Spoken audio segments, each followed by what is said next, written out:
Un journal oublié, une vérité mortelle cousue entre les lignes. Bienvenue à Minuit Mystère, je suis votre hôte Samuel. Gardons le mystère vivant. Déposez un commentaire et partagez d'où vous vous connectez. Vos idées rendent toujours ce voyage plus riche. Commençons. C'était le genre de jour que Sainte Mildred attendait depuis que le dernier gel avait desserré son emprise sur les haies du village. Un ciel clair, une brise qui portait un léger parfum de chèvrefeuille et la promesse de se distraire des routines autrement monotones de la vie du village anglais.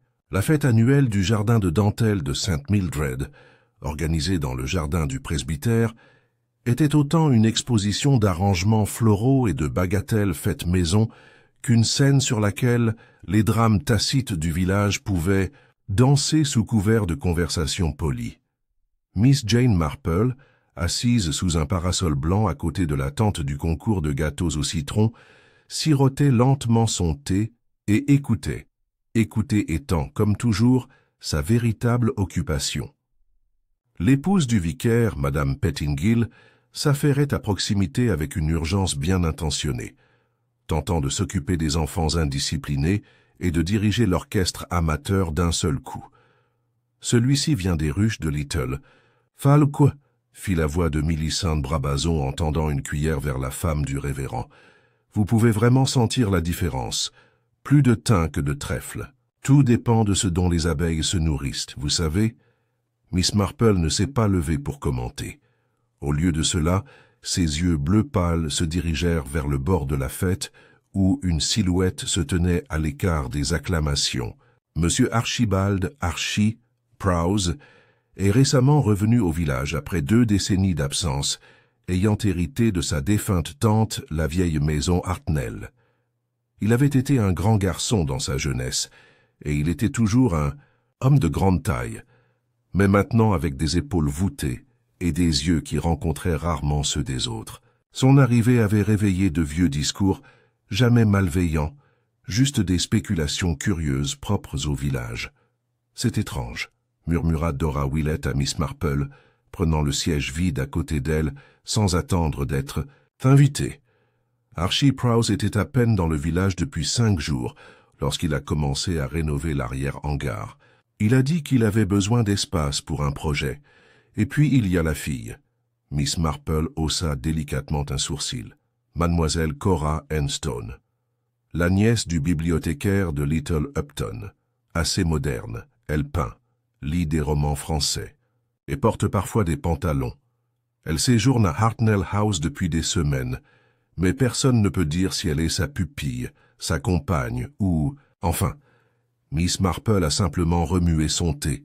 Ma chère Dora, ces choses sont rarement ce que l'on pense au premier abord.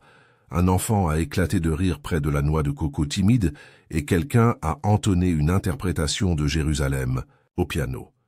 Et puis la cloche a sonné. Pas la cloche de la tombola, ni la cloche de l'église, ni aucune cloche attendue lors d'une fête dans un jardin. Ce fut un bruit aigu et métallique, provenant de l'ancienne chapelle à l'arrière du presbytère, un espace depuis longtemps fermé au public, dont la pierre s'effondrait sous le lierre. Un murmure parcourut l'assemblée, et plusieurs têtes se tournèrent. « Ça doit être le vent », proposa quelqu'un avec incertitude, mais ce n'était pas le vent. Quelques minutes plus tard, le vicaire lui-même, rouge et haletant, arrivait en trébuchant de la direction de la chapelle, son col clérical, de travers. « S'il vous plaît, si je pouvais demander du calme », réussit-il, ses yeux se tournant vers Miss Marple.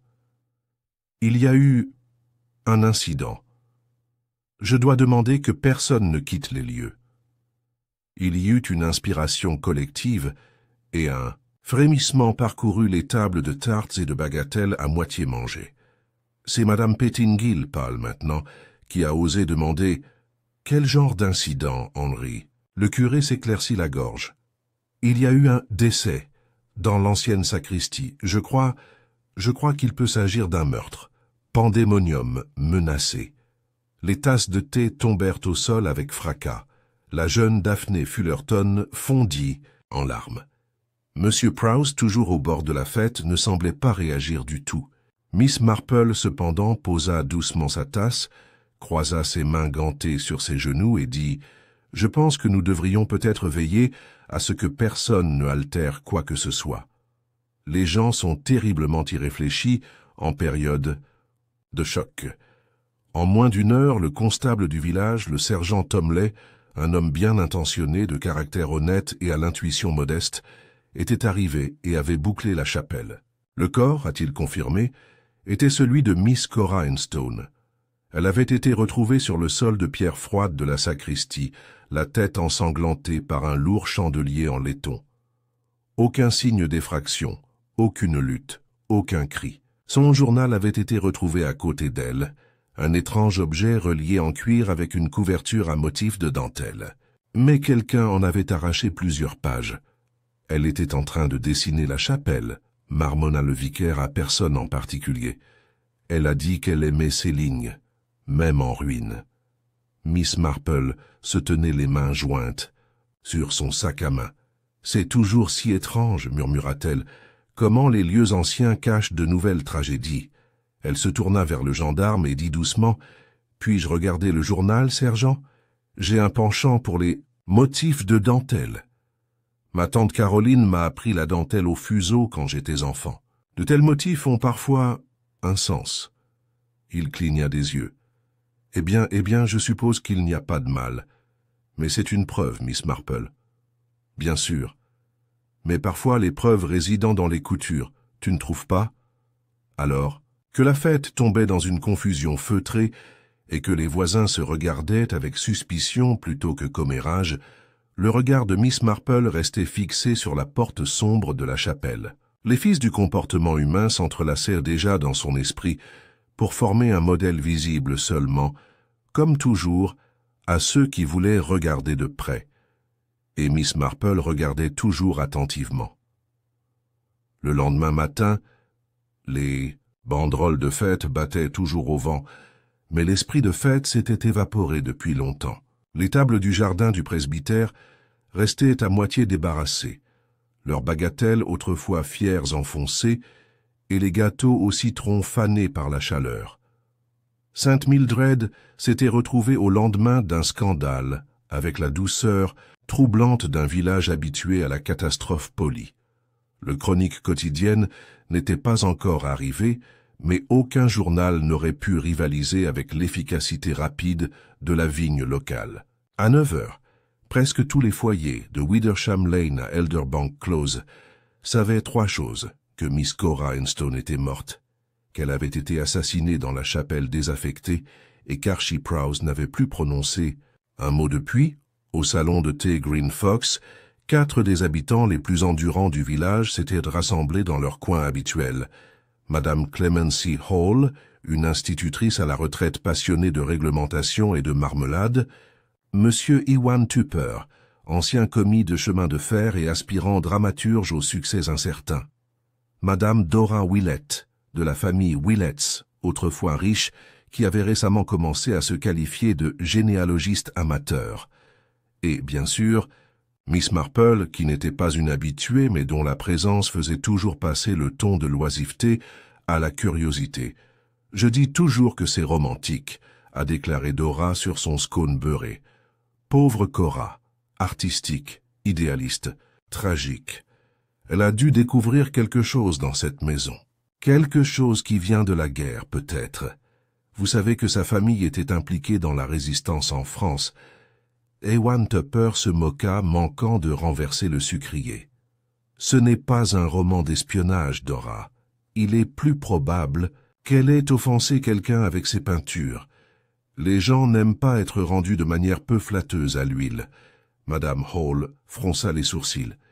J'ai entendu dire qu'elle avait peint Archie Prowse dans son jardin, portant une de ces étranges vieilles redingotes. Quelqu'un a dit qu'il était furieux quand il l'a vue exposée à l'exposition Mayflower le mois dernier. « Mais pourquoi la tuer pour un tableau ?» demanda Dora, en léchant la confiture de son pouce. « À moins qu'elle sache quelque chose sur lui, quelque chose que personne d'autre ne savait. » Ils regardèrent tous vers Miss Marple, qui pliait tranquillement le bord de sa serviette avec une lente précision. Elle leva les yeux vers le silence.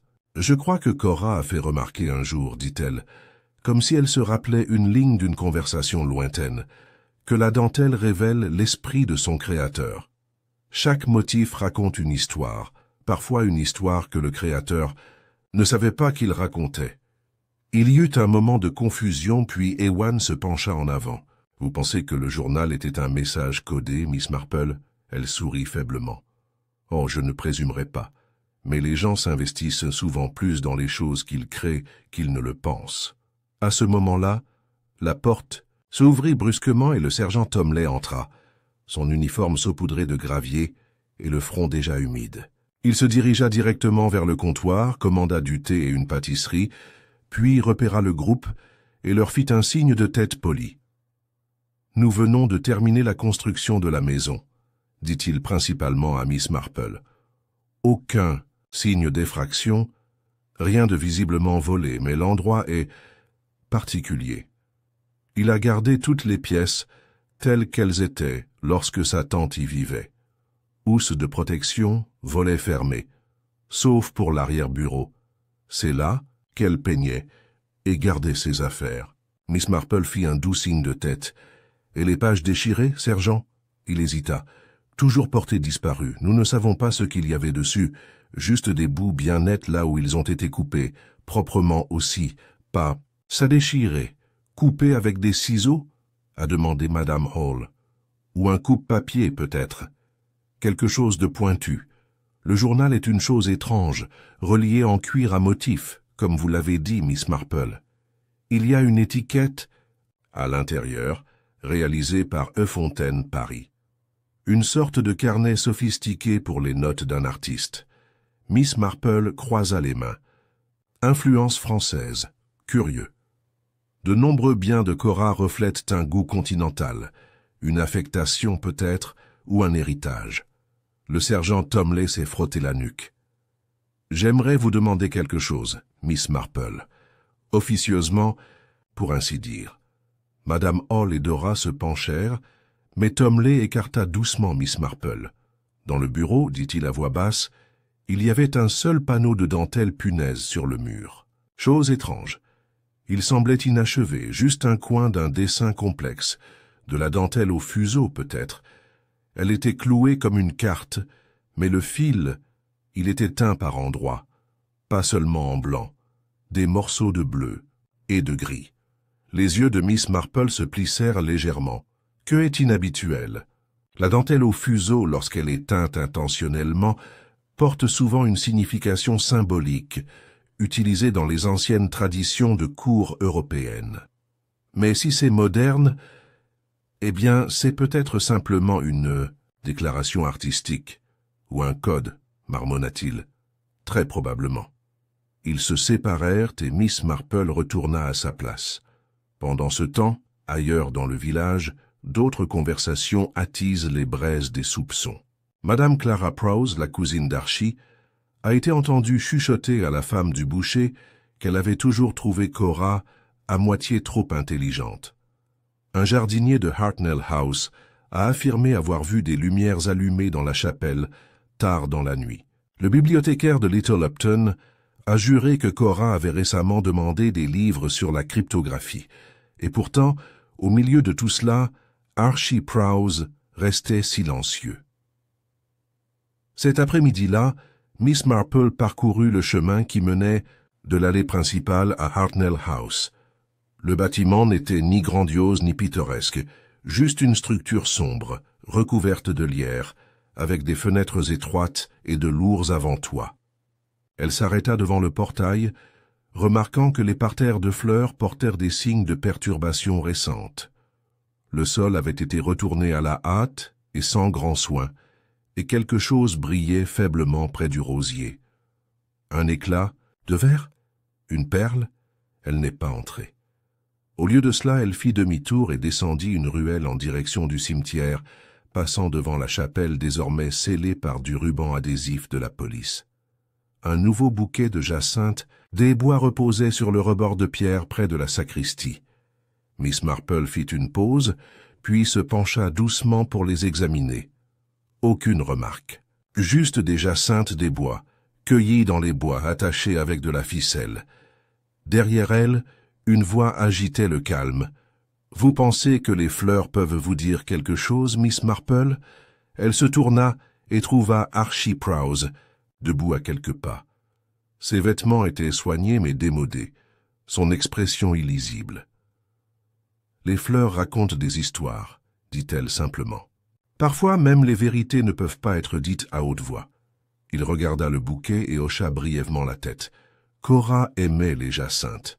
C'est le cas de beaucoup de gens, répondit Miss Marple en surveillant ses mains. Mais les placer ici était un choix. Intentionnel. Étiez-vous proche? Nous nous sommes compris. As-tu? Ses lèvres se pincèrent en une fine ligne. Elle a vu quelque chose dans ce village. Quelque chose de vieux. Quelque chose que les gens veulent. Oubliez. Miss Marple inclina la tête. Et a-t-elle écrit à ce sujet? Il n'a pas répondu. Au lieu de cela, il se retourna et s'éloigna, disparaissant autour du mur du fond de la chapelle. Miss Marple resta immobile un moment, puis regarda de nouveau les jacinthes. Il y avait de la boue sur l'une des tiges, une traînée de terre sombre ne provenant pas des bois. Elle se redressa, l'air pensive. Le panneau de dentelle, le journal déchiré, l'homme tranquille, le portrait peint. Une histoire se formait fil par fil, silencieuse comme un souffle, et elle le suivrait. Il était midi passé lorsque Miss Marple se dirigea vers l'extrémité de la place du village, où la veuve Blanchard tenait son stand de dentelle dans une serre reconvertie derrière son cottage. Pendant 40 ans, Eunice Blanchard gagnait sa vie en fabriquant des panneaux de dentelle et des napperons complexes avec un savoir-faire que la plupart des habitants du comté considéraient désormais comme antique. Mais Miss Marple savait que la dentelle, comme le comportement humain, était composée de motifs récurrents, certains charmants, d'autres cachant des nœuds sous la surface. La serre a été réaménagée avec une élégance surprenante. Des rideaux de lin blanc filtraient la lumière du soleil, et de longues tables à tréteaux portaient des oreillers en bois, des bobines et des fragments inachevés de dessins élaborés. L'air transportait le parfum propre et légèrement médicinal des sachets de lavande et du coton amidonné. « Eh bien maintenant, » fit la voix de la veuve alors qu'elle levait les yeux de son établi, « si ce n'est pas Miss Marple elle-même, je ne vous ai pas vu depuis le marché de Noël. » Miss Marple sourit. « Tu n'as pas perdu le contact, Eunice. Ce motif de plume de paon est tout à fait divin. J'espère que je ne t'interromps pas. »« Pas. Du tout. À vrai dire, j'ai eu besoin d'une distraction. Tu auras entendu parler de la fille, Cora. » Miss Marple hocha solennellement la tête. « Oui, une affaire terrible. Je crois qu'elle aimait elle-même la dentelle.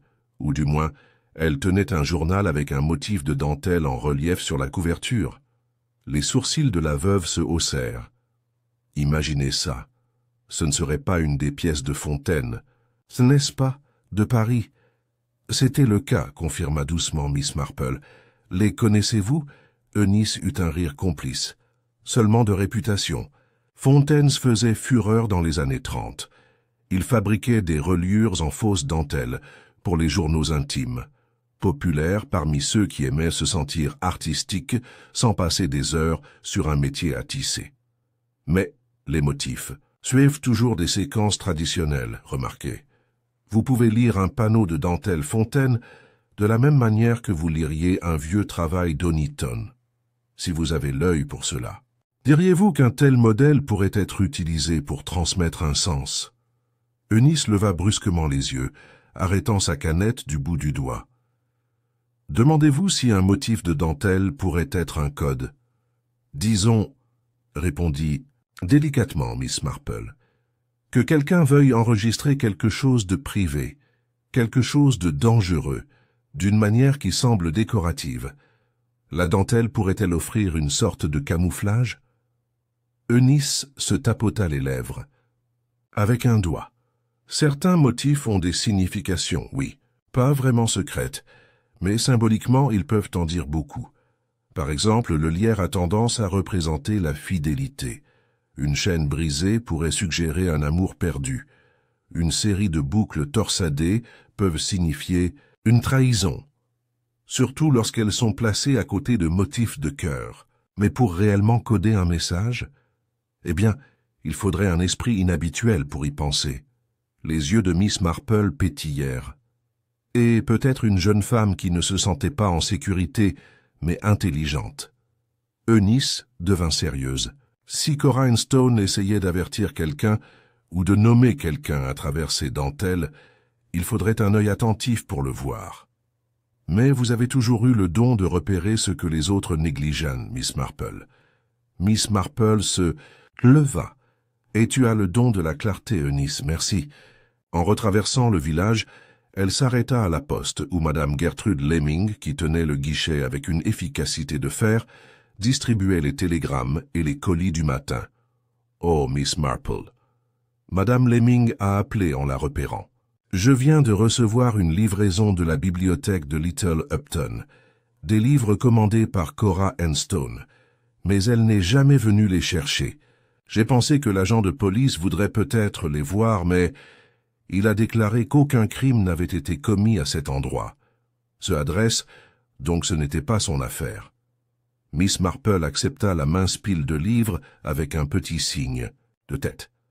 Des titres sur les traditions de la dentelle française, la symbolique des motifs et, curieusement, un volume sur structure mnémonique dans le design textile. « Merci gentiment, Gertrude, dit-elle.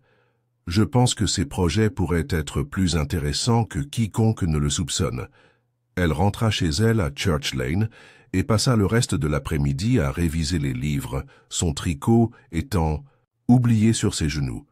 Le dernier volume contenait un passage qui attira son attention.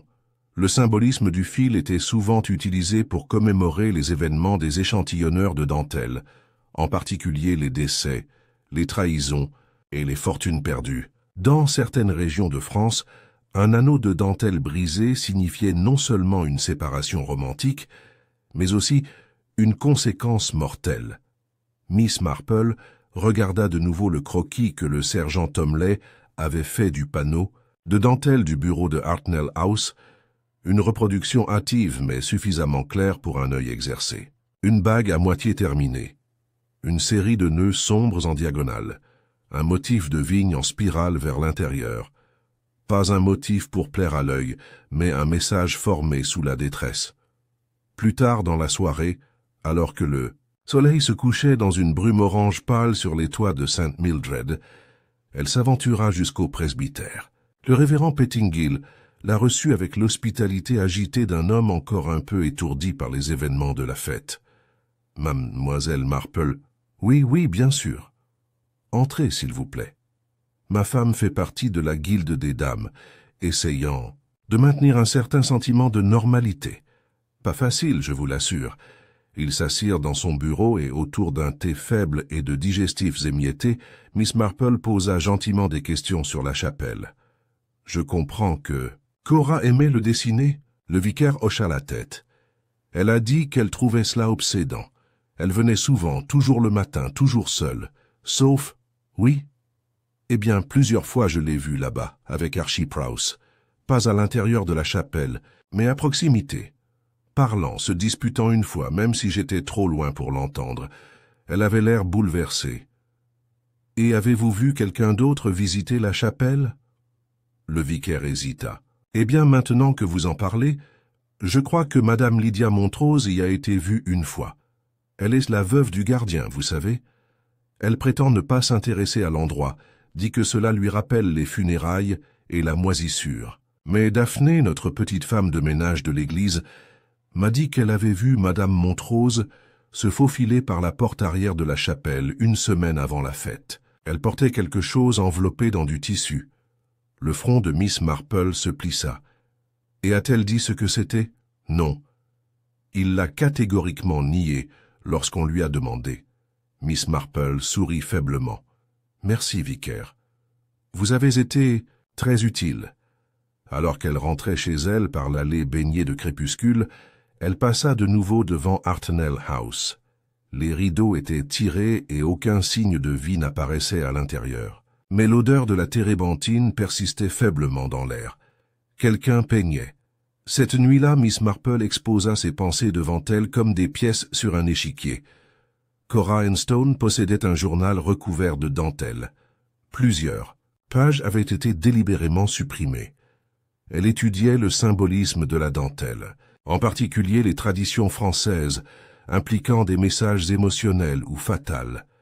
Un panneau de dentelle dans la maison d'Archie correspondait à ces traditions et aurait pu transmettre une accusation ou un avertissement codé. Madame Montrose avait été vue quittant la chapelle, peut-être avec quelque chose de l'intérieur, et puis il y avait Archie Pross, retiré, silencieux. Mais pas, pensa Miss Marple, le genre de silence qui vient de la culpabilité. C'était le silence de quelqu'un qui cachait non pas ce qu'il avait fait, mais ce qu'il avait vu. Elle aurait besoin de parler avec Madame Montrose, et elle devrait retourner à la chapelle, soigneusement, avant que quelqu'un d'autre ne le fasse. La cloche du bureau de poste de St. Mildred a sonné précisément à 10h03 le lendemain matin, suivi par le battement des enveloppes et le murmure des salutations polies. Mais ce n'est pas le bureau de poste que Miss Marple a visité aujourd'hui. C'était la modeste maison voilée de lierre située à la lisière de Langley Orchard, la maison de Madame Lydia Montrose. Lydia Montrose vivait à St. Mildred depuis près de 30 ans. Elle avait épousé le gardien de la chapelle, Frank Montrose, décédé il y a 10 ans dans des circonstances pas plus dramatiques qu'une pneumonie, même si Lydia elle-même avait toujours eu l'air d'une veuve qui avait enduré des épreuves, bien plus sombres. C'était une femme grande et mince avec des cheveux gris striés attachés en un chignon si serré qu'il semblait contenir chacune de ses pensées. Ses yeux étaient clairs, presque incolores, et révélèrent peu de choses, à l'exception d'un scintillement occasionnel lorsqu'elle était surprise. Miss Marple apporta avec elle un petit pot de confiture de cassis, un cadeau de bonne volonté, plutôt qu'une excuse. Lorsque Lydia ouvrit la porte, vêtue d'un tablier taché de farine et d'une expression oscillant entre la suspicion et la formalité, Miss Marple offrit son cadeau avec un doux sourire. « J'espère que je ne vous dérange pas, Madame Montrose. Je trouve préférable de faire des promenades matinales dans un but précis. Et j'ai réalisé que j'avais fait trop de conserves pour raisonnablement les garder pour moi. » Lydia regarda le pot comme s'il pouvait contenir un dispositif à tic-tac, mais s'écarta avec la moindre inclinaison de la tête. « Eh bien, entrez s'il le faut. Je préparais juste de la pâte pour le pain du dîner. » L'intérieur du cottage était bien rangé, presque péniblement. Chaque chose avait sa place, et rien ne s'égarait. Les rideaux étaient tirés juste assez pour laisser entrer la lumière, mais pas assez pour offrir une vue sur le monde extérieur. Le parfum de levure et de lavande persistait, faible mais présent. Miss Marple accepta une chaise en bois près de la cheminée et jeta un coup d'œil à l'échantillon de broderie au-dessus de la cheminée. « Votre travail ?» elle a demandé. Lydia leva les yeux. « Celle de ma mère, avant la guerre. » Elle avait la main ferme et ne supportait rien de moins que la perfection. En effet, c'est assez symétrique. On voit rarement un tel équilibre de nos jours. Il y eut une pause, un silence gênant que Miss Marple laissa s'attarder juste assez, longtemps avant de le rompre doucement. « Il m'est arrivé de parler hier avec le vicaire, » dit-elle sur le ton de la conversation, « et il m'a mentionné quelque chose de curieux, qu'on vous avait vu sortir de la chapelle la semaine précédant la fête. » Le visage de Lydia se figea. Pas durci, juste vidé, comme un tiroir rapidement fermé. « J'y vais parfois, » dit-elle lentement, « pour me souvenir de mon mari.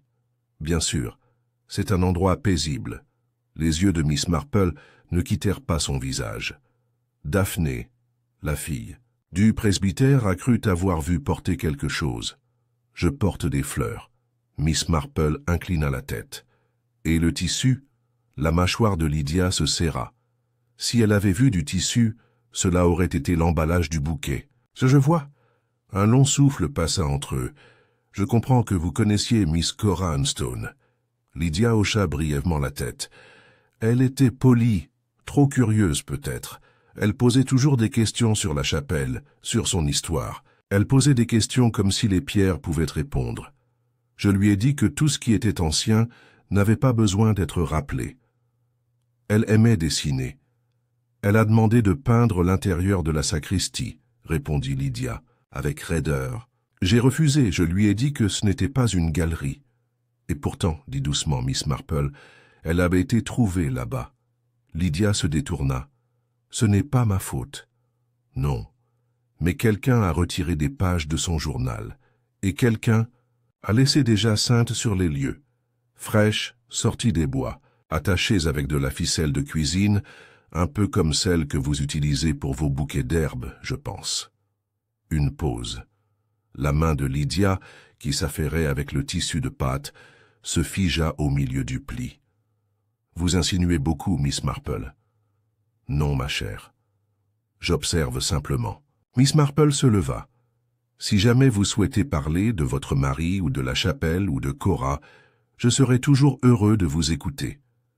Elle prit alors congé, calme et mesurée, mais une fois dehors, elle expira doucement. Lydia.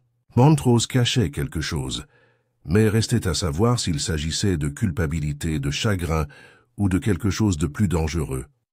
Cet après-midi-là, Miss Marple se rendit de nouveau à Hartnell House, non pas pour frapper, mais pour... Observe. Les stores étaient tirés, mais une faible silhouette traversait la fenêtre du deuxième étage. Archie Prowse. Il reste toujours seul. Je ne parle toujours pas aux villageois. Encore un casse-tête. Une silhouette s'approcha sur le chemin de... Gravier derrière elle. Madame Pettingill, la femme du vicaire. Miss Marple, murmura-t-elle en regardant autour d'elle, comme si elle avait peur d'être vue. Je viens de me souvenir de quelque chose d'étrange. Oh? À propos de Cora, ce n'est peut-être rien, mais la veille de la fête, je l'ai croisée chez le marchand. De légumes. Elle était distraite, elle parlait toute seule et elle a laissé tomber un petit papier plié. Je l'ai ramassé, je voulais le lui tendre, mais elle est partie si vite. Les yeux de Miss Marple s'illuminèrent. L'avez-vous toujours? Madame Pettingill hocha la tête et fouilla dans son sac à main. Elle passa un petit carré de parchemin. Miss Marple le déplia avec soin. C'était une esquisse, un aperçu de la sacristie de la chapelle. Une marque désignait le mur nord-est. À côté, un seul mot en majuscule, rupture. La voix de Madame Pettingill était à peine un murmure. « Pensez-vous que cela signifie quelque chose ?»« Oh, oui, » murmura Miss Marple. « Je pense plutôt que oui. » En début de soirée, le sergent Tomley est arrivé à la porte de Miss Marple, tenant un petit objet enveloppé dans un mouchoir. « Nous l'avons trouvé sous le plancher de la sacristie, Miss Marple. Un compartiment caché, juste derrière le mur marqué. Quelqu'un l'a ouvert récemment.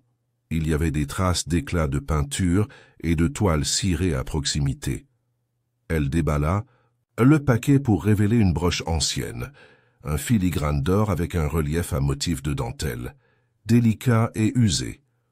Tomley a poursuivi. « On dirait un héritage familial. Nous l'avons retracé jusqu'à la famille Marchand, qui possédait Hartnell House avant la guerre. On dit que la pièce a disparu dans les années 1930. Elle a disparu lors d'un désaccord entre la tante d'Archie et un locataire. Certains disent que cela a provoqué une rupture entre eux. Indemnité de départ, dit à voix haute Miss Marple. Exactement. Quelqu'un a dû le trouver, Cora peut-être, et elle a essayé de l'enregistrer et d'avertir quelqu'un, peut-être Archie, peut-être la police. Elle ne pouvait pas simplement le rendre, raisonna Miss Marple, parce qu'il ne s'agissait pas seulement de la broche, c'était ce que la broche prouvait. Qu'est-ce que c'est? Ce quelqu'un a menti à propos de quelque chose il y a longtemps, et ce mensonge est à l'origine de tout cela. Tomley croisa les bras. « Tu penses qu'Archie l'a tué ?»« Je pense, dit pensivement Miss Marple, qu'Archie n'est pas le seul à connaître la broche, et pas le seul à avoir des raisons de craindre la curiosité de Cora Henston. Ils furent interrompus par un coup, urgent, précipité. C'était la jeune Daphné du presbytère, les joues rouges. « Je viens de voir quelqu'un à l'extérieur de la chapelle, » dit-elle à bout de souffle. Au crépuscule, une silhouette. Ils ont couru quand j'ai appelé, vers les bois. Miss Marple se leva avec une précision tranquille. Le tueur, dit-elle, n'a pas encore fini. Les bois au-delà du terrain de la chapelle n'étaient pas vastes, à peine plus qu'un enchevêtrement d'aubépines, de bouleaux et de frênes qui s'incurvaient autour de l'arrière du cimetière de Saint Mildred comme une manche oubliée. Mais au crépuscule, avec la brume s'enroulant bas parmi les racines des arbres et les dernières lueurs du jour meurtrissant l'horizon, c'est devenu tout autre chose. Pas sauvage, mais secret. Comme si les arbres eux-mêmes pouvaient se pencher pour entendre. Le sergent Tomley s'était précipité avec Daphné à ses côtés, sa petite main pointant nerveusement vers le chemin derrière le mur de la sacristie. Miss Marple, cependant, avait choisi un itinéraire plus lent. Elle longea la limite de pierre de la chapelle, sa jupe effleurant les hautes herbes, observant chaque pas non pas comme une poursuite, mais comme une enquête tranquille.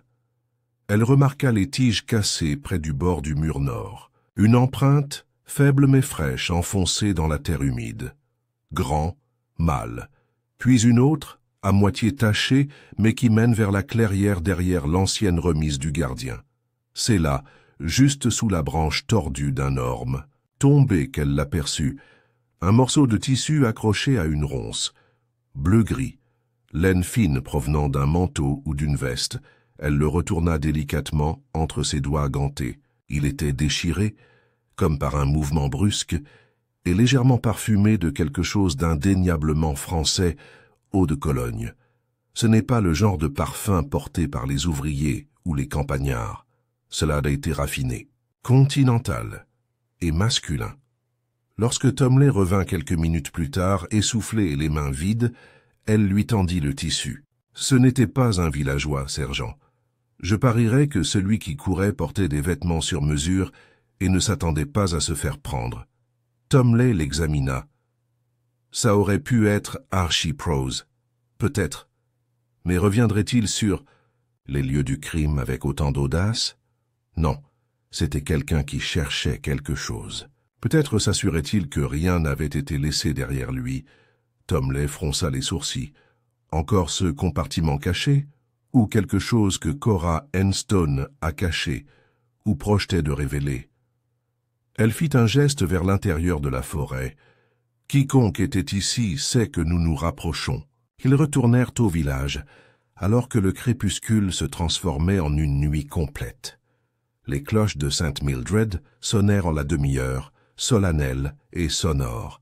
Les rideaux étaient tirés le long de Church Lane et le salon de Tea Green. Fox avait éteint son enseigne pour la nuit.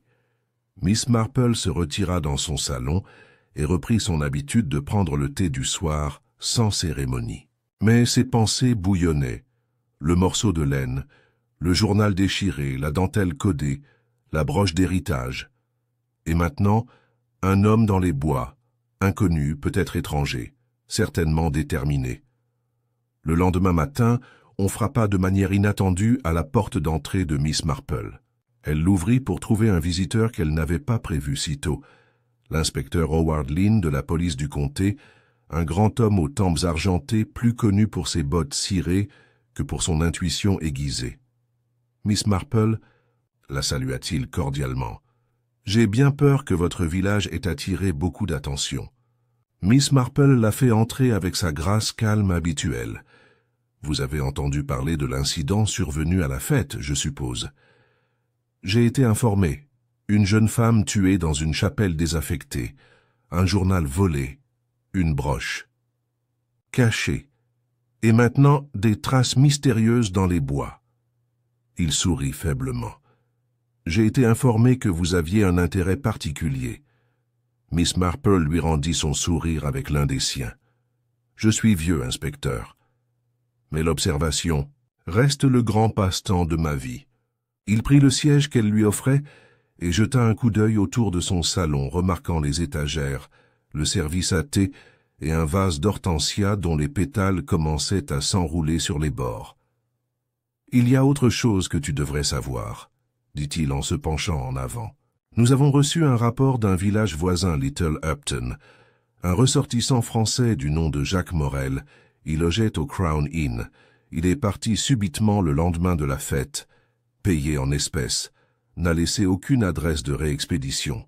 Les yeux de Miss Marple brillaient. Morel. Ce nom me semble familier. Il devrait. Il a participé à un projet de restauration d'œuvres d'art au printemps dernier à Londres. Il a travaillé avec des transferts d'empreintes de dentelle. Assez curieusement, il a transformé des motifs de dentelle antique en rendus à l'encre pour des éditions limitées. Un artiste, demanda-t-elle doucement.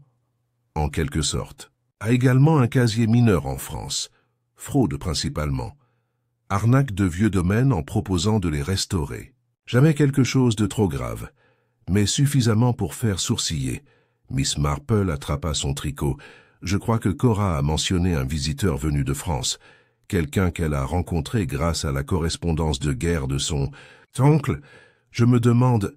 Elle s'interrompit, ses aiguilles claquant doucement. Puis, si M. Morel était là et s'il avait des raisons de penser que la broche était cachée à Hartnell House, ne se serait-il pas lié d'amitié avec Cora sous ce prétexte? Lynn haussa un sourcil.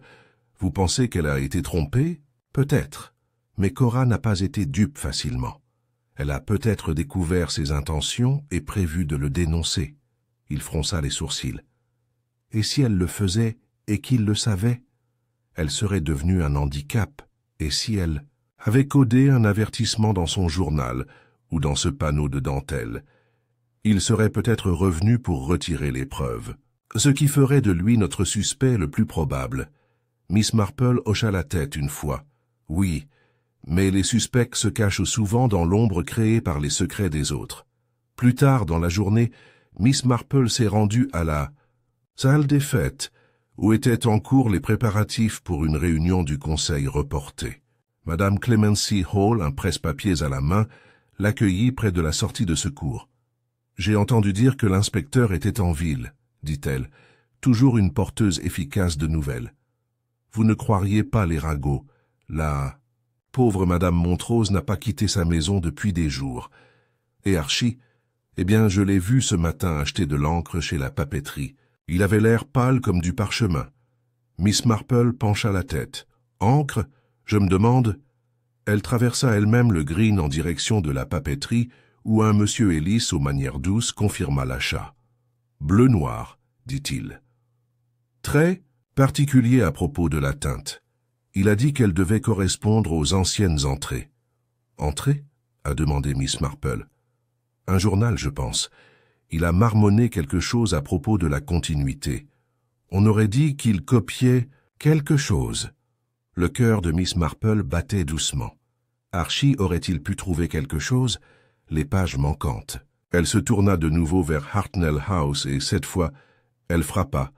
La porte s'ouvrit lentement. Archie Prowse se tenait là, de l'encre sur les doigts, les yeux creux, mais alerte. « Je pensais que tu viendrais, » dit-il d'une voix calme. « Miss. » Marple n'a pas répondu. Elle le regarda simplement avec une douce attente. « Je ne l'ai pas tuée, » dit-il soudain. « J'ai essayé de la protéger. Elle m'a montré la broche. Elle m'a dit ce que cela signifiait. Elle pensait que l'histoire devait être racontée. » « Quelle histoire ?» Il s'écarta pour la laisser entrer. Elle pensait que la broche appartenait à la famille Marchand, mais qu'elle avait été volée pendant la guerre, que ma tante l'avait dissimulée. Elle avait des notes, Miss Marple, des noms, une lettre. Elle allait publier quelque chose, un article. Et les pages, je les ai trouvées, brûlées pour la plupart, mais certains, elle en avait copié. J'ai essayé de les reconstruire. Miss Marple hocha lentement la tête. « Tu n'es pas le seul à les chercher. Quelqu'un d'autre est venu à la chapelle hier soir. Archie pâlit. « Il est là, alors ?» Il l'était, et je soupçonne qu'il reviendra encore. Miss Marple se leva. « Merci, Monsieur Prowse. Mais maintenant, je pense qu'il est temps de rendre visite à Lydia Montrose. Il y a encore une chose qu'elle ne nous a pas dite. » Archie cligna des yeux. « Tu penses qu'elle est impliquée ?»« Je pense, » dit doucement Miss Marple. « Elle garde une vérité depuis de nombreuses années, et certaines vérités sont suffisamment lourdes pour désespérer. Le vent avait tourné ce matin-là. soufflant du sud et apportant avec lui une odeur de sel marin et de haies humides. Une fine brume flottait dans l'air au-dessus de St. Mildred, adoucissant les toits et étouffant le chant des oiseaux. C'était une sorte de temps qui semblait pousser les gens à l'intérieur, tirant les rideaux tôt et faisant bouillir les bouilloires. Miss Marple, cependant, a parcouru le chemin menant au cottage de Lydia Montrose, avec détermination. Les événements des 2 derniers jours avaient projeté de longues ombres sur le village. Des ombres qui s'étendaient désormais jusqu'à la maison d'une femme qui avait gardé trop de choses cachées derrière des stores tirés et des lèvres scellées. Elle est arrivée un peu avant 10 heures. Une fine traînée de fumée s'échappait de la cheminée et le rideau de dentelle de la fenêtre d'entrée flottait légèrement, comme si quelqu'un venait de le laisser retomber en place. Lydia Montrose a ouvert la porte avec le même équilibre, rigide qu'auparavant. Cette fois, cependant, il y avait une légère tension autour de sa bouche, comme si elle se préparait au retour de Miss Marple. « Tu es revenue » dit simplement Lydia. Miss Marple inclina la tête. « J'espérais que nous pourrions reparler, Madame Montrose. Il y a quelques détails que j'aimerais clarifier, notamment concernant la chapelle et votre relation avec feu Miss Enstone. » Lydia hésita, la main toujours sur la porte. « Ce n'est pas le bon moment. Pardonnez-moi, mais je crois que le temps presse pour nous tous. » Cela a semblé toucher une corde sensible. Lydia s'écarta et Miss Marple entra dans le salon familier et peu décoré. Le feu avait été attisé récemment et une bouilloire sifflait doucement sur la plaque de cuisson. Un tissu en dentelle, que Miss Marple n'avait pas vu lors de sa dernière visite, recouvrait la table. Son motif était élaboré. Des feuilles de lierre, des cœurs entrelacés, et curieusement une seule cassure délibérée dans la boucle sur le bord. Miss Marple s'assit sans qu'on le lui demande et posa ses gants sur ses genoux. « Dis-moi, Lydia, dit-elle doucement, as-tu déjà connu une femme nommée Hélène Marchand ?» Il y eut un léger tic dans l'œil droit de Lydia. Bien sûr, tout le monde dans le village la connaissait. Elle était la tante d'Archie. Mais tu la connaissais mieux, n'est-ce pas? Lydia ne dit rien. Vous avez travaillé pour elle une fois, continua doucement Miss Marple, en tant que compagne au début des années 1930, juste avant de devenir propriétaire de Hartnell House, avant de se marier, avant que tout change. C'était une bonne femme, dit enfin Lydia, la voix lointaine, et fière. Mais la fierté ne cache pas toujours la vérité. La voix de Miss Marple resta calme. Je crois que Miss Enstone a découvert quelque chose sur Hélène Marchand, sur la broche, sur un vol qui a eu lieu pendant la guerre. Peut-être même une trahison. Elle a trouvé une lettre, murmura Lydia. Miss Marple attendit. Il était caché derrière la doublure d'une malle dans le grenier, a poursuivi Lydia, ses mains nouant le bord de son tablier. Cora est venue me la rapporter. Elle a dit qu'elle pensait que cela prouvait qu'Hélène avait menti à propos de la broche, qu'elle appartenait à la famille Marchand, oui, mais qu'elle avait été promise à quelqu'un d'autre, un nommé Morel. Le cœur de Miss Marple s'accéléra. Jacques Morel? Lydia hocha la tête. Il était jeune à l'époque. Il travaillait dans la restauration. Il est venu de Paris pour récupérer la broche pour un musée.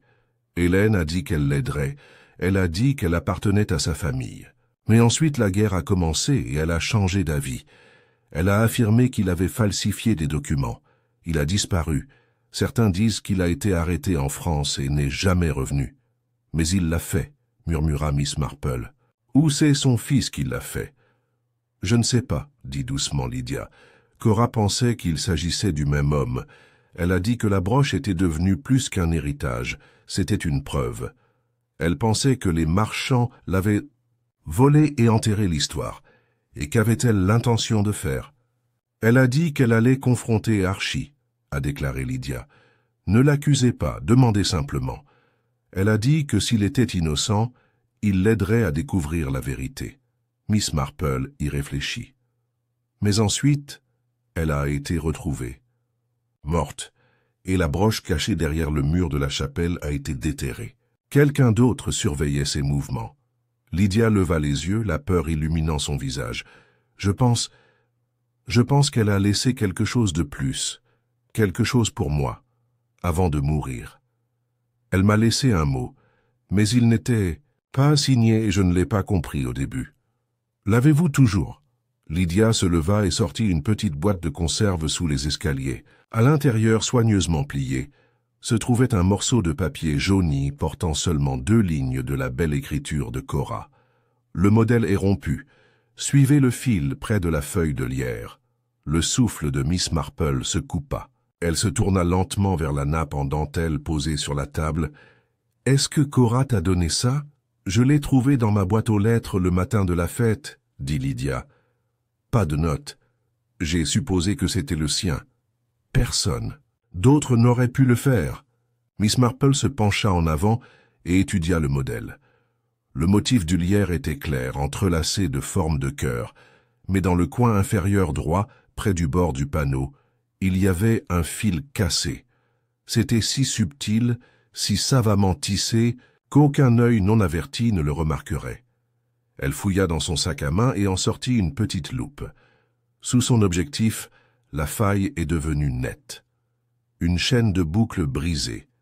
Et en dessous, dans un minuscule fil à broder, presque invisible, à peine plus foncé que la dentelle elle-même, se trouvait un nom. Moril. Miss Marple se rassit, les yeux brillants. Elle lui a donné un nom. Elle l'a brodé sur la dentelle. Lydia le regarda. Pourquoi me le donnerait-elle? Parce qu'elle vous faisait confiance, dit doucement Miss Marple. Elle se doutait qu'elle était en danger et a laissé le message là, où seule une collègue couturière pourrait le trouver. Un coup frappé à la porte brisa le silence. C'était le sergent Tomley. « Miss Marple, » dit-il en respirant fort, « nous avons eu un rapport. Un homme correspondant à la description de Morel a été aperçu en train de monter à bord du train. En milieu de matinée à Little Upton. Il a laissé un sac à l'auberge. À l'intérieur, nous avons trouvé 2 pages de journal déchirées et un billet de train pour Douvres. » Miss Marple se leva calmement. « Alors nous devons l'arrêter. » Tomley cligna des yeux. « Vous croyez que c'est lui le tueur? »« Je crois, » dit-elle en ramassant ses gants, « qu'il est le suspect le plus commode. Mais la commodité est rarement toute l'histoire. » Elle s'arrêta devant la porte. « Je vais avec vous, sergent. Mais je pense aussi que quelqu'un d'autre doit répondre à une question bien plus ancienne. Et qu'est-ce que c'est? » Les yeux de Miss Marple étaient calmes. Pourquoi Cora Enstone ferait-elle confiance à la vérité, à moins qu'elle sache que la vérité est dangereuse? La station de l'embranchement de Little Upton n'était guère plus qu'un quai avec un panneau délavé et une billetterie qui faisait également office de salle d'attente. Le train de 11h45 à destination de Douvres était parti 10 minutes avant l'arrivée de Miss Marple et du sergent Tomley en voiture de police, les pneus craquant le long de l'étroite allée de gravier qui menait aux abords de la gare. Un employé vêtu d'un gilet marron se tenait sous l'auvent de la plateforme, feuilletant un grand livre et mâchant un crayon. Il leva les yeux vers la vue inhabituelle du gendarme du village arrivant avec une femme âgée et dynamique à ses côtés. « Parti, j'en ai bien peur », dit l'employé avant que Tomley puisse demander. « Un Français, d'après ce qu'il entend. Payé en espèces sans laisser de nom. Il portait une valise, très polie. Il a donné un pourboire au porteur pour n'avoir rien soulevé. »« Vous avez oublié quelque chose ?» demanda Tomley. « Pas à notre connaissance. Mais... » L'homme tendit la main vers la cabine. « J'ai trouvé ça dans la poubelle, enveloppe déchirée. Affranchissement français, vieux cachet de la poste. Pas de lettre à l'intérieur. Il l'a passé sous silence. » Miss Marple le tourna doucement entre ses doigts gantés. « Paris, année 1960. Envoyé à Hélène Marchand, aux soins de Hartnell. » House. Tomley fronça les sourcils. Son lien avec les marchands remonte plus loin qu'on ne le pensait. Ou celle de son père, murmura Miss Marple. Mais cette enveloppe n'était pas destinée à ce que nous la trouvions. Elle a été jetée parce que son contenu avait déjà rempli sa fonction. Tomley recula sur la plateforme, regardant la piste vide. Il est parti. Miss Marple ne parla pas un instant. Elle ne regardait pas vers le bas du chemin de fer, mais vers l'intérieur, la chronologie, les modèles, et surtout les incohérences. « Si c'est lui le tueur, dit-elle enfin, c'est un imprudent. » Et les meurtriers imprudents ne passent pas longtemps inaperçus, mais Morel n'a rien été, sinon prudent. Arriver tranquillement, se cacher derrière un faux nom, travailler sous couvert d'art et de restauration. S'il a tué Cora pour la faire taire, pourquoi laisser le panneau de dentelle derrière lui? Pourquoi le publier sur Lydia? À moins qu'il ne le sache pas, marmonna Tomley. Ou à moins qu'il ne soit pas celui qu'elle craignait le plus. Ils retournèrent à Sainte Mildred en fin d'après-midi. La brume s'était dissipée, mais l'air restait lourd d'inquiétude. La nouvelle de l'évasion du Français s'était déjà répandue, et même si peu de villageois le disaient à haute voix, le soulagement se mêlait à la suspicion. Un étranger. Un étranger. Il était réconfortant, à sa manière de rejeter la faute au-delà des haies. Au salon de thé Green Fox, les bavardages avaient atteint leur paroxysme. Madame Clemency Hall présidait le thé comme un général dirigeant la stratégie de guerre, et Dora Willett avait déjà rédigé une demi-lettre aux gazettes de St. Mary Mead, leur demandant d'envoyer un journaliste approprié avec un cahier et idéalement un chapeau. Mais Miss Marple ne s'attarda pas parmi eux. Au lieu de cela, elle marcha jusqu'à Hartnell House.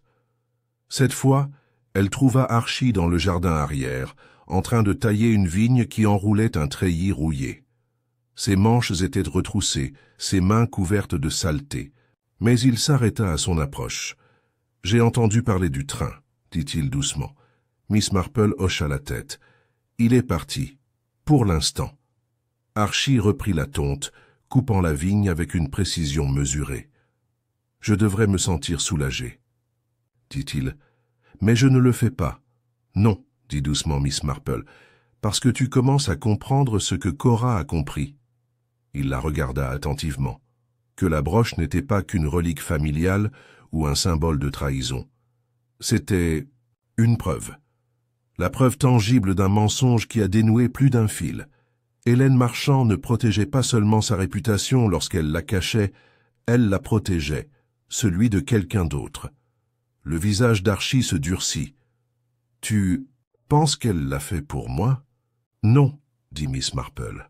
« Elle l'a fait pour quelqu'un qu'elle craignait, ou quelqu'un qui avait du pouvoir sur elle. » Il était silencieux. « C'était une femme fière, » a poursuivi Miss Marple. « Mais je crois qu'elle a fait un choix. Cacher la broche, faire taire l'héritage de Marchand et s'assurer qu'aucun étranger ne puisse plus jamais le revendiquer. » Mais Cora, jeune, idéaliste et déterminée, l'a découverte. Et quelqu'un de proche de chez elle ne pouvait pas risquer que cette vérité soit révélée. Je ne l'ai pas tuée. Je sais. Il baissa les yeux sur la vigne taillée dans sa main. Il y a quelque chose que tu devrais voir. À l'intérieur de la maison, il la conduisit à l'arrière-bureau, l'ancien atelier de Cora. La lumière provenant de la haute fenêtre tombait en bande sur le sol. La cheminée était froide, mais au-dessus pendait un nouvel objet. Une toile finie, de taille modeste, encadrée de bois sombre. Le dernier tableau de Cora. Miss Marple s'approcha. Il s'agissait d'un portrait, non pas d'Archie comme certains l'avaient prétendu, mais d'une femme. Personne âgée, anguleuse, avec des yeux gris pâles et des cheveux serrés sur la nuque, Lydia Montrose. Rendue, non pas cruellement, mais honnêtement. Son visage portait l'histoire des lignes d'amertume, mais aussi de chagrin. Autour de ses épaules se trouvait un châle et sur ses genoux, de la dentelle.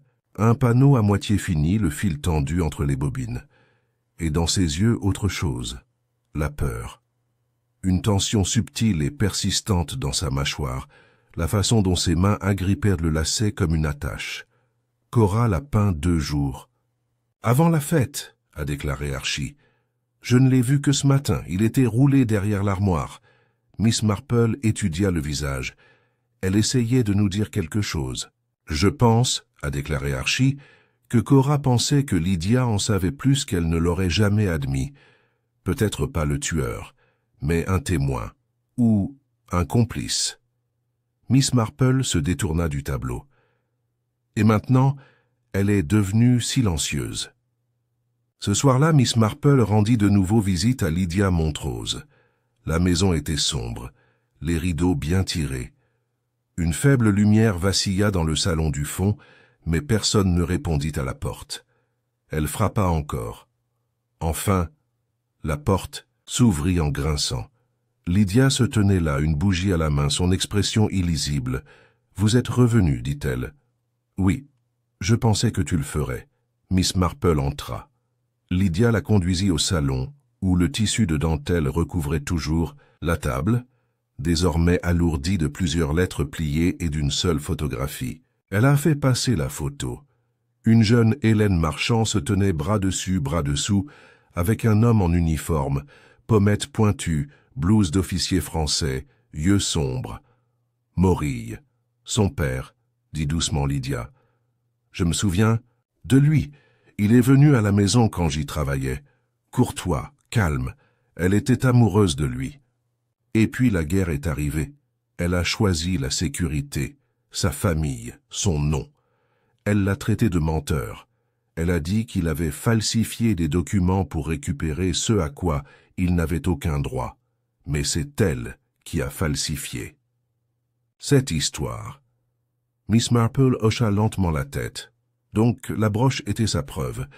Elle l'a gardée cachée pendant des années, et elle ne s'est jamais pardonnée.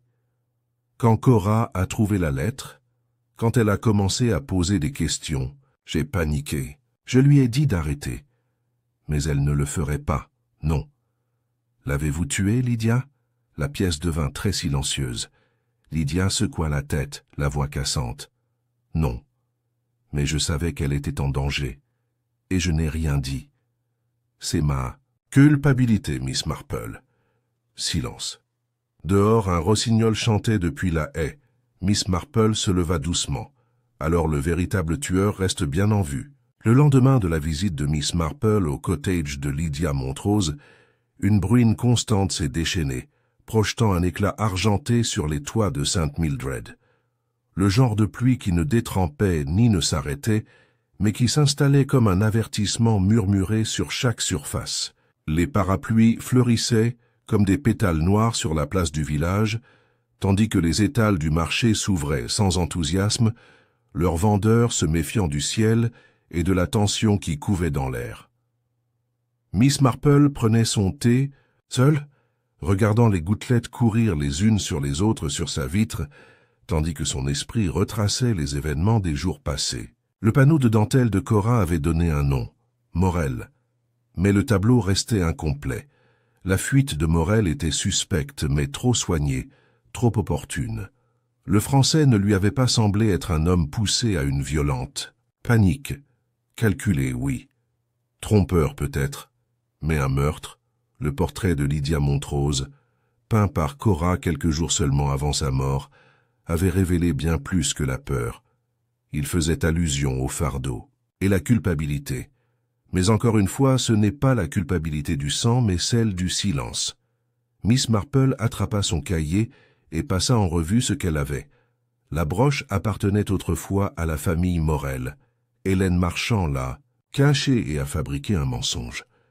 Cora Hunstone a découvert la vérité et a tenté de la partager, peut-être à travers son journal, certainement à travers sa dentelle. Quelqu'un l'avait découvert et l'avait réduite au silence.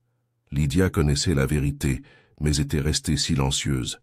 Morel s'est enfui, mais a laissé derrière lui des fragments. Pas de certitude. Et, puis un détail troublant surgit du brouillard de ses pensées. L'encre, Archie Prowse avait acheté de l'encre bleu-noir. Il prétendait que cela correspondait au journal de Cora. Pourtant, les notes du journal, ou ce qu'il en restait, étaient écrites au crayon graphite. Pourquoi quelqu'un d'aussi précis aurait-il besoin d'une encre assortie, à moins qu'il ne copiait pas mais forgeait? Un lent malaise s'installa dans sa poitrine. Elle se leva et attrapa son manteau. Hartnell House semblait inchangé à mesure qu'elle approchait, ses murs recouverts de lierre et ses fenêtres aux volets immunisés contre les soupçons changeants du village. Mais quelque chose avait changé. Le portail grinça. La porte entr'ouverte répondait au moindre contact. À l'intérieur, l'air était étrangement calme. Monsieur Prowse, appela-t-elle doucement. Pas de réponse. Elle entra. Dans l'arrière-bureau, le portrait de Lydia était toujours accroché au-dessus de la cheminée. Mais le bureau, auparavant encombré de papier, avait été vidé. Une légère odeur chimique persistait dans l'air, encre et papier brûlé. Les yeux de Miss Marple scrutèrent l'âtre. À l'intérieur, les cendres brillaient faiblement parmi les restes calcinés. Elle se pencha et, à l'aide du tisonnier en laiton, souleva un coin partiellement brûlé. Il y avait la limite d'une écriture manuscrite, fluide, volontaire. Buddy, celui de Cora. Des pas résonnèrent derrière elle. Elle se tourna et trouva Archie Prowse dans l'embrasure de la porte, le visage pâle et les yeux écarquillés. « Tu ne devrais pas être ici, dit-il. »« Je pourrais dire la même chose, répondit Miss Marple d'une voix égale.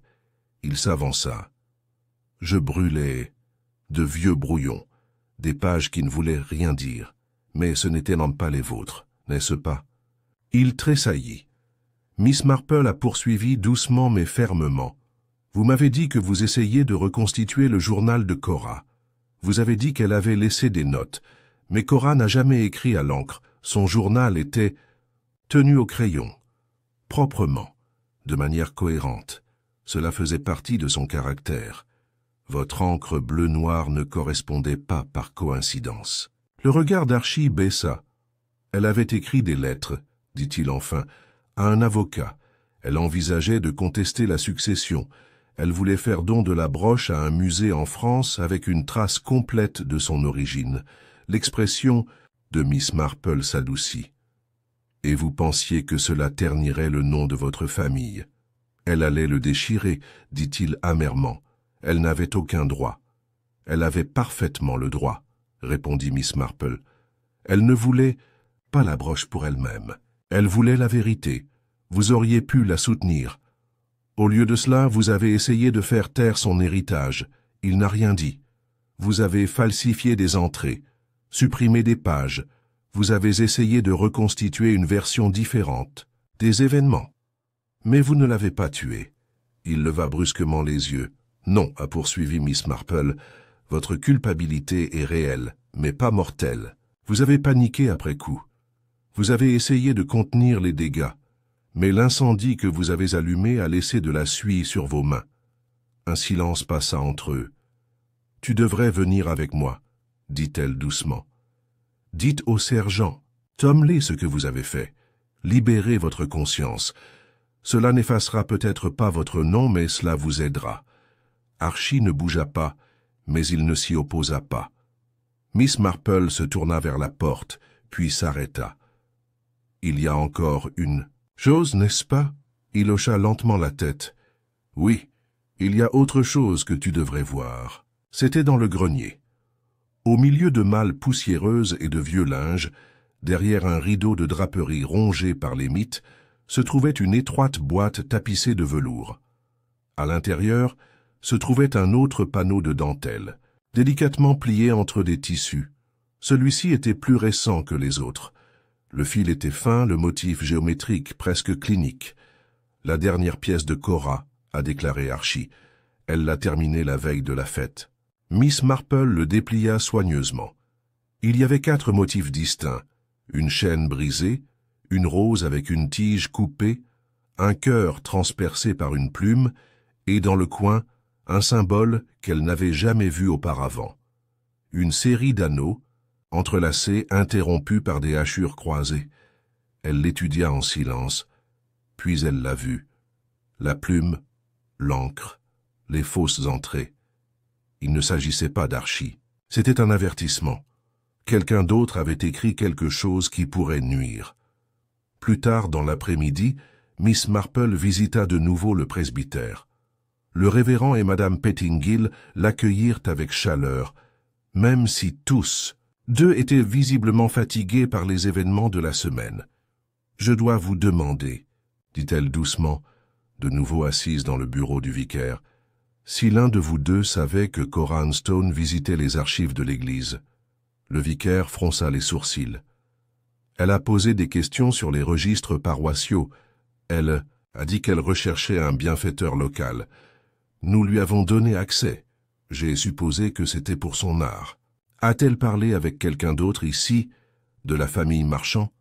Le front de Madame Pettingill se plissa. Eh bien, maintenant que vous en parlez, je crois qu'elle a eu une longue conversation avec Clara Willett un après-midi. Clara est, en quelque sorte, une historienne amateur. La cousine de Dora Willett? Oui, ils travaillent souvent ensemble. Dora a compilé une brochure sur l'histoire locale pour le Cercle des femmes. Les mains de Miss Marple se croisèrent calmement. « Et sais-tu où est Clara maintenant?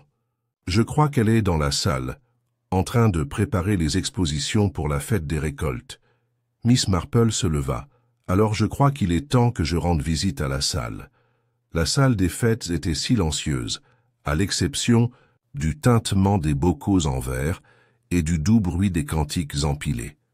Clara Willett, grande et vive, se déplaçait avec détermination, arrangeant les conserves et les banderoles. « Miss Marple, » dit-elle joyeusement, « comme c'est agréable de vous voir. Nous nous préparons à peine pour le grand week-end. Malgré tout, il faut que les vendanges continuent. Vous ne trouvez pas ?» Miss Marple sourit. « Bien sûr, mais je me demande si vous pourriez m'accorder un moment. Je crois que vous avez été l'un des derniers à parler avec Cora avant sa mort. » Clara se figea légèrement, puis recommença à aligner les pots de confiture. « Elle a posé des questions sur les marchands, » a déclaré Miss Marple. « Et à propos d'un héritage, une broche. Tu lui as dit quelque chose, n'est-ce pas ?» Clara ne dit rien. Vous lui avez dit quelque chose qu'elle ne savait pas, quelque chose qui l'a poussée à écrire des lettres, quelque chose qui menaçait, plus qu'une histoire de famille, cela menaçait des réputations encore bien vivantes. Clara se tourna, les yeux plissés. Je lui ai dit la vérité. Et qu'est-ce que c'était? Que la famille Marchand a falsifié non seulement la provenance de la broche, mais aussi des lignes entières dans les registres paroissiaux, des noms effacés, des naissances illégitimes cachées, et que les marchands ont payé pour la garder, enterrée. Et vous avez bénéficié de ce silence? La mâchoire de Clara se serra. Ma mère était marchande. Miss Marple expira. Et donc, tu as tué Cora. Elle allait le publier, dit Clara, la voix montante. Comprenez-vous ce que cela aurait fait? Elle voulait démanteler toute l'histoire du village. Pourquoi? Un bibelot et une histoire de fantômes. Miss Marple s'avança, doucement mais fermement. Vous l'avez suivie jusqu'à la chapelle. Vous l'avez frappée avant qu'elle puisse rencontrer l'avocat. Le visage de Clara était pâle. Elle était naïve, murmura-t-elle. J'ai essayé de la raisonner. Elle ne voulait pas s'arrêter. Et c'est ce que tu as fait. Miss Marple recula.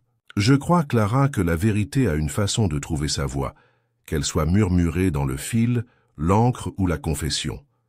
Le lendemain matin, le ciel au-dessus de Sainte Mildred avait changé, plus clair maintenant, mais baigné par la pâle lumière d'un automne anglais. Une brise fraîche flottait dans la brise, et les dernières feuilles s'accrochaient obstinément aux êtres le long de Church Lane. Alors que le village entrait dans une nouvelle journée de soupçons à demi exprimés et de nerfs à vif, Miss Marple se déplaçait avec un calme délibéré et sans hâte. Elle avait passé les premières heures à terminer sa correspondance. Une lettre à un ami antiquaire de Bath, une autre à une vieille connaissance des archives du comté. Tous deux concernèrent la famille Marchand. Tous deux écrits de sa main inimitable et inclinée, avec la même élégance tranquille qui démentait leur objectif. Mais c'était la troisième tâche qui exigeait vraiment son attention. Préparer. Le panneau de dentelle. Le dernier ouvrage de Cora était resté plié dans du tissu dans la boîte à couture de Miss Marple. Ce matin, elle l'a soigneusement monté sur du feutre noir et l'a placé dans un simple cadre en bois. Non pas pour la conservation, mais pour l'exposition. Puis elle enveloppa le cadre et le plaça sous son bras.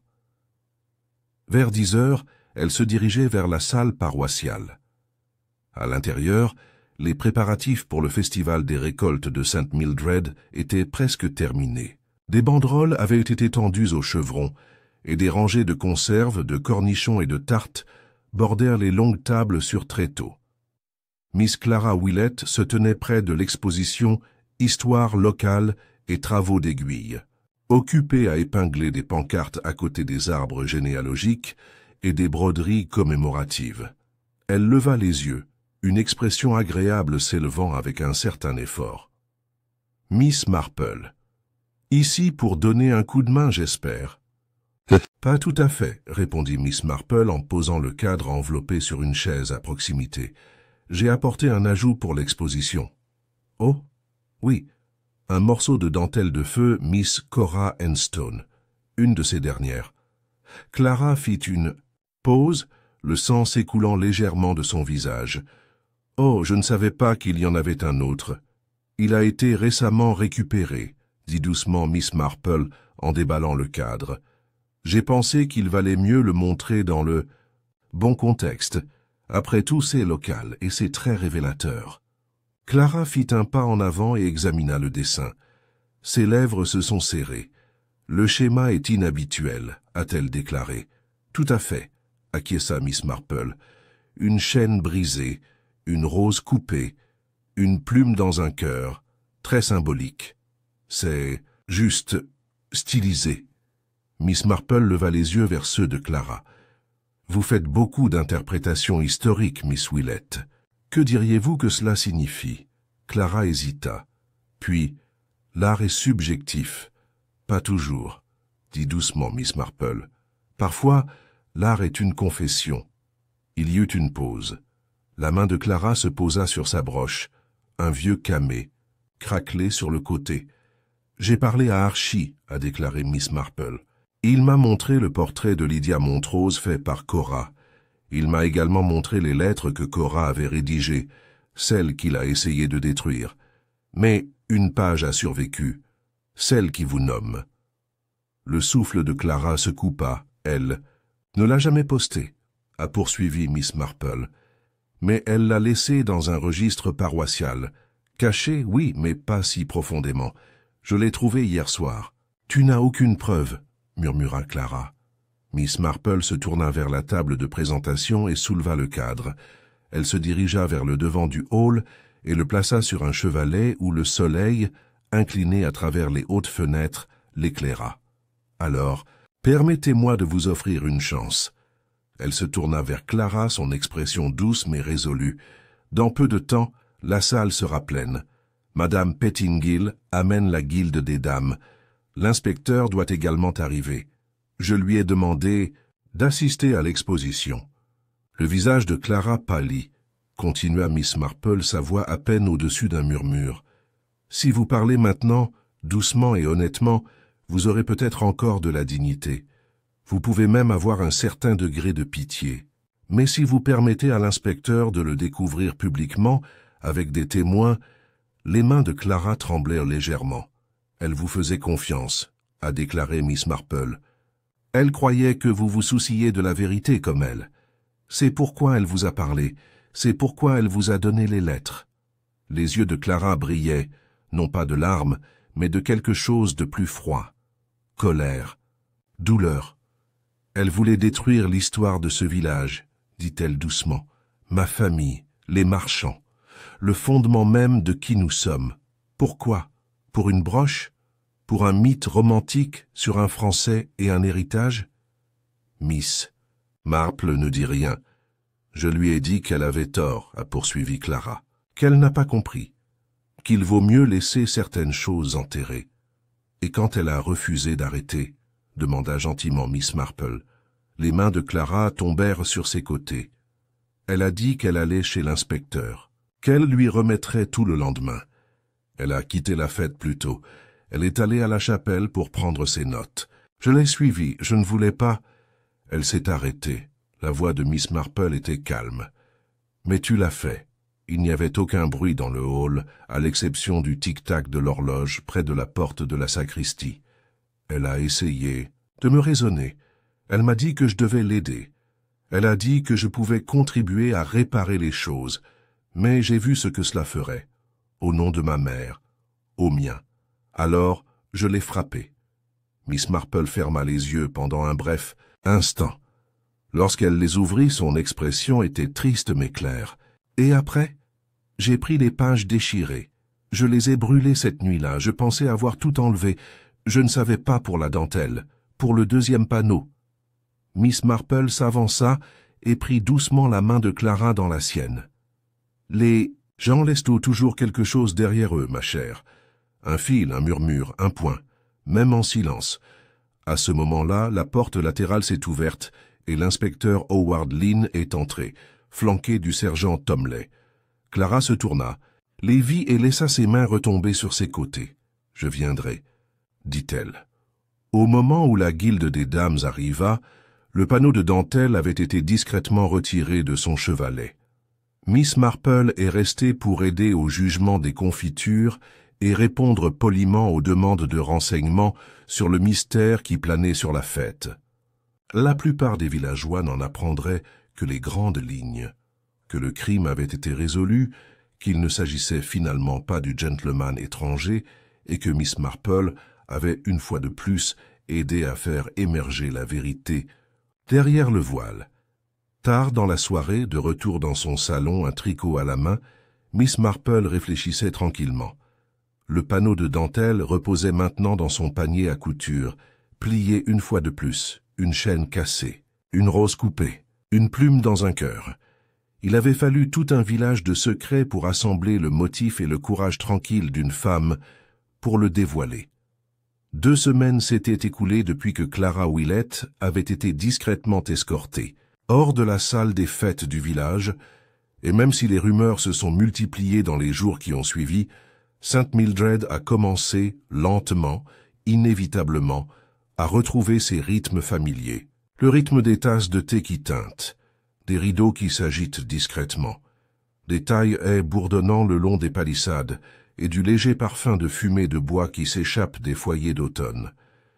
Mais sous la surface des discussions, sur les conserves de groseille, et sur qui pourrait gagner le concours de composition florale de cette année, persistait une conscience plus discrète, que quelque chose avait fissuré la coquille polie du village et révélé un nœud d'amertume en dessous.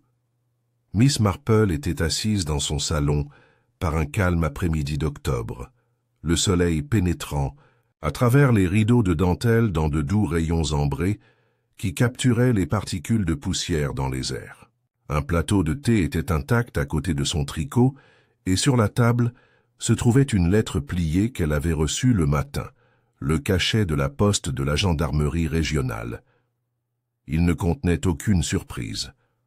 L'inspecteur Lynn avait écrit pour exprimer sa gratitude formelle pour sa contribution inestimable à la récente enquête, en confirmant que Clara Willett avait entièrement avoué, évitant ainsi la nécessité d'un long procès. Elle purgerait probablement sa peine tranquillement, dans un établissement non loin de l'endroit où sa tante, à l'insu de la majeure partie du village, avait été enterrée lors d'un scandale similaire des décennies plus tôt. Miss Marple connaissait ce dernier fil bien avant l'inspecteur, mais il était préférable de laisser certaines vérités dans des lettres officielles et des conclusions précises. Elle se leva et se dirigea vers la fenêtre. Dehors, les dernières roses d'été commençaient à s'enrouler sous le poids du gel imminent. Le jardin était calme et précis, un peu comme le village lui-même, soigneusement taillé, tranquillement fier et pourtant plein d'inattendus, juste sous le sol. On frappa à la porte. Elle l'ouvrit pour trouver le sergent Tomley, son casque serré sous son bras et son manteau soigneusement boutonné malgré la douce chaleur. « Bonjour, Miss Marple, » dit-il. « J'espère que je ne m'y miss pas. »« Pas du tout, » répondit-elle en le faisant entrer. « On dirait que tu as parcouru tout le village. »« Je l'ai presque fait, » dit-il, en s'installant dans son fauteuil à oreilles. « Madame Pettingill m'a demandé si je pouvais aider à déplacer les tables à l'église. Elle a dit que j'avais besoin d'une activité pour dissiper mes inquiétudes. » Miss Marple sourit. « Et toi? Inquiet? »« Un peu. » Il baissa les yeux. « C'est troublant, vous savez. Clara Willett n'était pas quelqu'un d'entre nous, aurait imaginé capable de...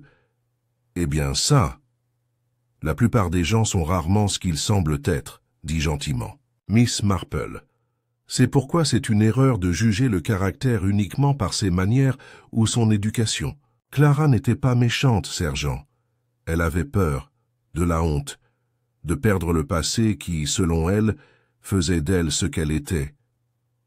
Elle a essayé de préserver une histoire en détruisant une autre, dit lentement Tomley. C'est une étrange ironie. Miss Marple hocha la tête. Mais une histoire familière. Nous sommes tous des tisserands d'histoire, à notre manière. Certaines sont cousues dans de la dentelle, certaines sont écrites à l'encre, et d'autres que nous essayons de cacher dans le silence. Il eut l'air pensif, puis dit « J'avais l'intention de te demander, comment savais-tu que ce n'était pas Morel ?»« Parce qu'il est parti trop tôt, » répondit-elle. « Un homme qui tue par panique ne laisse pas derrière lui des souvenirs et des preuves. Morel s'est enfui, oui, mais pas par culpabilité, par peur que son nom soit blâmé, et Clara l'a laissé. Faire? Un étranger commode, facile à accuser, mais trop commode. » Tomley fronça les sourcils. « Tu penses qu'elle l'a planifié de cette façon? »« Non, » dit Miss Marple. « Pas au début, mais après que Cora soit tombée et qu'elle ait réalisé ce qu'elle avait fait, elle a vu l'opportunité de laisser tomber les soupçons ailleurs. Et cela a presque fonctionné. » Il secoua la tête. « Vous avez un esprit comme une carte, Miss Marple. »« Pas du tout, dit-elle modestement. Seulement une habitude d'observation. Toute une vie passée à observer comment les gens se comportent, surtout lorsqu'ils croient que personne ne les regarde. » Il y eut un silence confortable entre eux pendant un moment. Puis Miss Marple a dit « Vous serez vous-même inspecteur. » « Un jour, je ne devrais pas me le demander. » Tomley rit. « C'est un mystère que j'aimerais voir résolu. » Il se leva, lui fit un signe de tête et partit avec la démarche facile d'un homme qui se rattache lentement au monde ordinaire. Plus tard dans la semaine, St. Mildred a finalement organisé la fête des récoltes. La guirlande, un peu fanée, maintenant fut remise à plat, et la femme du vicaire présida la dégustation de confitures avec une diplomatie remarquable. L'exposition « Histoire locale et travaux d'aiguille » a été simplifiée. Les contributions de Clara Willett ont été discrètement supprimées, mais un élément a été ajouté à la suggestion discrète de Miss Marple et de la Guilde des Dames. C'était le dernier panneau de dentelle de Cora Stone. Monté sur du velours foncé et encadré dans un simple boîtier en noyer, il reposait désormais sous une plaque discrète. À la mémoire de C. Artistes, observateurs, amis. Peu de villageois comprenaient la signification de ces boucles brisées et de ces motifs cachés. Pour la plupart, il s'agissait simplement d'une conception curieuse. Mais pour Miss Marple, il s'agissait d'une vérité rendue visible. C'est un acte de bravoure mêlé à la délicatesse de la patience et à l'audace tranquille de quelqu'un qui comprenait que l'art pouvait survivre aux voix. Archie Prowse avait choisi de ne pas quitter le village. Il est resté à Hartnell House, rénovant les jardins et rouvrant le bureau comme lieu de travail pour les artistes en visite. Il parlait rarement de sa tante, de la broche ou de son rôle dans la dissimulation des pages du journal. Mais par une matinée calme du début novembre, Miss Marple reçut un mot entre ses mains prudentes. « Merci d'avoir vu ma totalité, et pas seulement le pire. Je passerai le reste de mes jours à prouver que je suis plus que ce que j'ai essayé de cacher. » Et Lydia Montrose a repris sa vie tranquille, apparaissant à l'église avec une modeste régularité. Elle apportait chaque dimanche des petits bouquets pour la chapelle. Jacinthe des Bois, en saison. Miss Marple la croisa un matin devant le marchand de légumes et échangea un signe de tête silencieux. Cela aussi était une sorte de réconciliation. Et, tandis que les dernières feuilles d'automne glissaient à travers les haies, le village expira. Le meurtre, le scandale, les vérités chuchotées, tout s'est replié dans les couches de mémoire qui formaient l'âme de St. Mildred. Pas disparu, pas oublié, mais doucement mis de côté comme du vieux linge dans un coffre. Autrefois utile, autrefois pointu, maintenant adouci avec le temps. Ce soir-là, Miss Marple écrivit dans son journal. C'est ce qui est curieux dans les petits endroits. La vérité n'est jamais loin de la surface, même s'il faudra peut-être du temps et des tragédies pour la mettre en lumière. Cora Stone a vu avec un œil d'artiste, mais aussi avec une âme qui n'a pas peur de l'inconfort. Elle l'a payé cher. Pourtant, elle a finalement été entendue, à travers le fil, par le calme, grâce à la conviction persistante que les torts doivent être identifiés et les histoires racontées honnêtement, même si cela coûte quelque chose. Quant à moi, je continuerai à veiller, et à l'écoute, et peut-être tricoter un rang de plus pendant que le monde oublie qu'il est observé. Elle ferma le livre, le posa près de sa chaise et reprit ses aiguilles. Dehors, les étoiles clignotaient faiblement sur les toits sombres du village. À l'intérieur, Miss Marple tricotait en paix.